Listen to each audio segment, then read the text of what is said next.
Thursday, March 14th, 2019.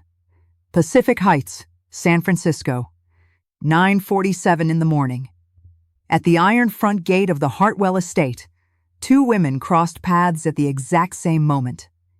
One was walking out, mascara carved in dark lines down her cheeks, a small rolling suitcase bumping over the cobblestones behind her, her eyes fixed on the ground as if looking up would cost her the last of her dignity. She had lasted 11 days.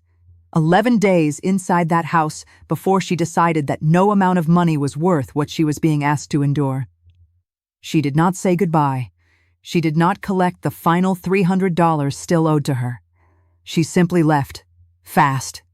The other woman was walking in. She was unhurried, back straight, a worn leather bag over one shoulder, a small rosary wrapped twice around her left wrist. She wore no jewelry, no expensive watch, nothing that asked to be noticed. As the two women reached each other at the center of the gate, the one walking out stopped. She reached out and gripped the arriving woman by the arm, not gently. Her voice dropped to barely a whisper. Whatever she said took less than 10 seconds. The arriving woman listened without blinking. Then she nodded once, quietly, and kept walking toward the front door. Her name was Grace Reyes, 42 years old, Cebu City, Philippines. Douglas Whitfield, the estate's head of security, 9 years on the job, a man who had seen every version of this scene more times than he could count, stepped forward to intercept her at the entrance stairs. He had a speech prepared. He always had a speech prepared now. He began it the same way he always did, a calm voice, a rehearsed warning, the careful language of a man trying to manage expectations without revealing just how far beyond management this situation had already gone. He told her about the schedule, the rules, the expectations. He chose his words with the precision of someone diffusing something. Grace let him finish. Then she looked at him with calm, steady eyes and said 4 words. "I already read the file." She walked past him and up the front steps. Douglas turned and watched her go. In 9 years, 11 employees had entered through that door and left in some version of ruin. He had watched a professional chef abandon a 6-figure contract. He had watched a woman with 20 years of household management experience walk out after 6 hours and never return his calls. He had watched a man, large, calm, former military, hand in his resignation letter shaking. The agency didn't send files. They sent names and references, nothing more. Douglas had checked with them twice after Grace Reyes was placed. There was no intake document, no briefing package, no special report, which meant Grace Reyes had done something none of the previous 11 had done. She had prepared on her own. Before she ever set foot inside this house, she had already been studying it. 3 floors above the front entrance, something slammed hard enough to rattle a framed portrait on the upstairs wall. A voice cut through the silence, young, sharp, and utterly without apology. "Send the next one up, and tell her to knock this time." But before we find out what happens when Grace walks through that bedroom door, type 777 in the comments right now and tell us where you're watching from. If you believe one brave person can change everything, hit that like button and subscribe, because this story is only getting started and you do not want to miss what comes next. There was no file. Grace Reyes had invented it, which meant she arrived at the Hartwell estate with something more dangerous than a briefing document. She arrived with a plan, and the question, the one that would take this entire story to finally answer, was this: what does a woman who has already seen the worst that life can do to a person see when she looks at a spoiled, screaming 17-year-old girl that nobody else in this house has been able to see? This story did not begin the morning Grace Reyes walked through the Hartwell gate. It began 4 years earlier, on a Tuesday afternoon in November 2015, on a rain-slicked stretch of highway outside San Francisco. And it began with a sound that Richard Hartwell has never once described out loud to another human being. Richard Hartwell was 54 years old, self-made, and precise. He had built a cybersecurity software company from a single rented office in Oakland into a platform used by 43 governments on 5 continents. In 2016, he sold it for $2.3 billion. His 11,000-square-foot Pacific Heights estate, Italian marble, a hand-carved oak library, a garden featured in Architectural Digest, looked from the outside like the portrait of a man who had solved every problem worth solving. Inside, something was frozen. Elena Hartwell's reading chair still sat in the private study, a worn copy of 100 Years of Solitude open to page 147, exactly where she had left it. Her perfume bottles remained on the vanity in the order she had placed them. In the kitchen, on the small chalkboard beside the refrigerator, her handwriting was still visible. A grocery list, dated November 10, 2015. 2 days before the accident.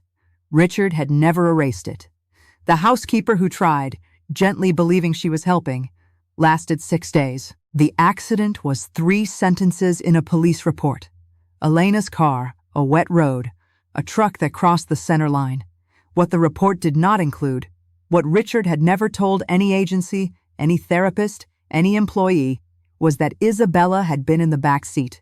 14 years old, she walked away without a single physical injury. Her mother did not walk away at all. 11 maids, 4 months.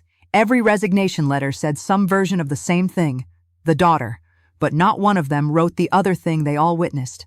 At night, from behind the door of Elena's private study, a girl could be heard crying. Not screaming, not demanding, just crying, quietly, in the dark, in the room that still smelled like her mother's perfume. Nobody had ever told Richard. The last maid to leave, the woman Grace had passed weeping at the gate that morning, had slipped something under Isabella's bedroom door before she walked out. Not a resignation letter, something else entirely. Isabella had found it, read it, and instead of throwing it away, folded it carefully and tucked it into the pocket of her robe. Not one person in that house knew what it said. But something about it had made Isabella stand at her window for a long time, staring down at the empty driveway, before she slammed her door and went silent. Grace Reyes had not come to San Francisco looking for adventure. She had come for a number, $47,000, the exact cost of a congenital heart surgery for her 8-year-old daughter, Lucia, scheduled at St. Luke's Medical Center in Manila. Her account held $4,200. The surgical team's window closed in 90 days. After that, the lead surgeon was relocating to Singapore, and the procedure would not be available again for at least 2 years. 2 years that Lucia did not have. For 8 years before this posting, Grace had managed the housekeeping department of the Makati Grand, a 5-star hotel in Manila. 30 staff under her supervision, 6 floors, 4 event halls, and the private suites of visiting heads of state. She was not a maid, she was a manager of people and of pressure. Her director had once called her the most composed person he had ever watched work.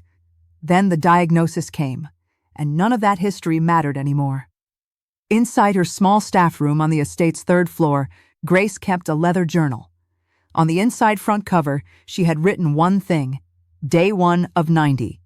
Every morning she updated it, not with feelings or reflections, just the number. She told no one, not Lucia, not her siblings in Cebu, not Douglas, not Richard, not the agency. She carried the deadline the way she carried everything difficult, quietly, inward, without letting it reach her face. On her first morning, Grace did not find Isabella in the bedroom. The door to Elena's private study was slightly ajar. She pushed it 1 inch and stopped. Isabella was on the floor, curled between the reading chair and the bookshelf, a book across her chest. Tear tracks dried on both cheeks. The room smelled of old perfume. The small corner lamp still burned. This was the girl who had driven 11 adults out of this house in 4 months. She looked about 9 years old. Grace stood in the doorway for 4 seconds. Then she lifted Elena's cashmere throw from the arm of the chair and placed it gently over Isabella without a sound. She turned off the lamp, closed the door, and went downstairs to begin her work.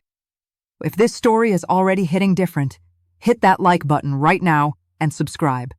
Because what happens when Isabella wakes up and finds that throw is about to change everything you think you know about this girl. Isabella woke 20 minutes later. The cashmere throw confused her. She sat up slowly, and her face moved through 3 expressions in under 5 seconds.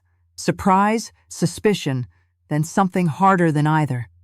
Nobody in this house did something kind without an agenda. She walked into the hallway and demanded to know who had entered the study. Grace, polishing the banister on the upper landing, turned calmly and said 2 words. No apology, no explanation, just, "You looked cold." That evening, while Grace was downstairs, Isabella slipped into the staff room, found the leather journal, and opened it. She saw the countdown. Day 1 of 90. She saw the photograph tucked behind it. A little girl in a hospital bed, connected to 2 monitors, smiling with her eyes the way children smile when they have learned how to be brave. Isabella stared at it for a long time. Then she placed everything back exactly where she found it. But she did not leave. She sat on the edge of Grace's bed and stared at the opposite wall. And for the first time in 4 months, the expression on her face was not anger. The first test came on a Friday evening. Richard was hosting 12 investors for a new venture fund he had been building quietly for 18 months. Grace had been assigned to manage the dining service. She spent the afternoon learning every name at that table, not from a briefing document, but from LinkedIn profiles and a single phone call to Douglas, who gave her 3 names before he realized what she was doing and gave her the rest. Isabella arrived uninvited, 20 minutes into the first course, eyes scanning the room for the fastest way to make it uncomfortable. She found it within 90 seconds, standing at the table's edge, mimicking Grace's accent, describing how her father kept hiring women who could barely speak English. 2 investors looked at their plates. Richard's hand tightened around his knife. Grace continued placing dishes, precise, unhurried. Then Patricia Kwan, a venture partner from Seattle, asked how the table had been so perfectly organized on short notice. Grace looked up and said, "Ms. Kwan, I made sure to learn who would be in this room tonight." Then she addressed every investor by name, company, background, dietary preference, all 12 without a single note. The table went silent. Patricia Kwan looked at Isabella, then back at Grace, then smiled slowly. Isabella's attempt to humiliate had made Grace the most impressive person in the room. The second test came 2 days later. Isabella told Richard that Grace had entered Elena's study without permission. Richard confronted Grace in the upstairs hallway with the quiet, contained fury of a man protecting the last sacred thing he had left. Grace paused. Then, "I found Isabella sleeping on the floor. She had been there for hours. I covered her and left. I thought you might want to know that." Richard went completely still. In 4 years, nobody had ever told him Isabella went to that room. He walked to the window and stood with his back to the hallway. When Grace stepped away, she heard him exhale, long and slow, like a man setting down something he had forgotten he was carrying. The third test was the one that ended all the others. Sunday, 9:17 a.m. Isabella walked into the dining room and found the table cleared. Grace was washing the final cup. Isabella asked where her breakfast was. Grace turned and said, without apology, "Breakfast was at 9. It's 9:17. 3 staff members stepped backward. This was the moment every previous employee had surrendered back into Isabella's control. Isabella picked up a crystal glass and hurled it at Grace. It exploded on the marble floor. Glass across the tile, white roses scattering, silence falling over the entire room like a held breath. Nobody moved, nobody breathed. Grace looked at the shattered glass. Then she raised her eyes to Isabella's and held them for 5 full seconds. "Your mother would see you right now." Isabella's face did not twist into rage. It collapsed, slowly, from the inside, like a structure losing its last wall. She turned and ran, not in anger, in something none of the staff had ever seen from her before: shame. Richard appeared in the doorway, holding a sealed envelope. Written on the front, in handwriting that was not his own, was Isabella's name. Grace bent down and picked up a single shard of broken crystal. She set it carefully on the table. Then she returned to work, quietly, without drama, without a trace of victory in her expression. But Richard had not moved from the doorway. He was still holding that envelope. And he was looking at Grace the way a man looks at someone who has just done the thing he has been waiting 4 years for someone to do. Richard did not speak. He stood in the hallway with the envelope still in his hand, staring at the staircase as if it led somewhere he had been trying to reach for 4 years. At 11 that night, after the house went quiet, he sat across from Grace at the kitchen table and placed the envelope between them. Yellowed tape sealed the edges. Elena's handwriting covered the front. Just one word, Isabella's name. His voice, when he finally used it, was barely above a whisper. She wrote it 14 months before the accident. I found it after the funeral. I've been waiting 4 years for the right moment. He looked at Grace steadily. I think she should hear it from someone she hasn't already decided to hate. Grace read the letter alone. Elena had been a precise woman. She wrote that Isabella had performed strength her whole life because she had witnessed helplessness too young. She left one instruction: find her someone who will not be afraid to love her with limits. Not softness, limits. They are the same thing. Grace folded the letter, prepared a tray, carried it to Elena's private study. Isabella was inside, sitting in Elena's reading chair for the first time in 4 years, the book still open to page 147. Grace set down 2 cups of rooibos tea with raw honey, Elena's Sunday morning tea, as Margaret had once described it. Isabella stared at the cup. How did you know? Margaret told me. She said your mother always left it half finished. She got distracted by whatever she was reading. Silence. Isabella wrapped both hands around the cup. For the first time in this house, she did not fill the quiet with cruelty. Does my father ever talk about her? Every time he looks at you. Another silence. Then Isabella asked something that none of the 11 had thought to ask. The little girl in your photograph, how many days are left? Grace looked at her. For the first time, something in her face finally shifted. If this story is reaching somewhere unexpected, hit that like button and subscribe. Because what Isabella does next is the moment this entire story has been building toward.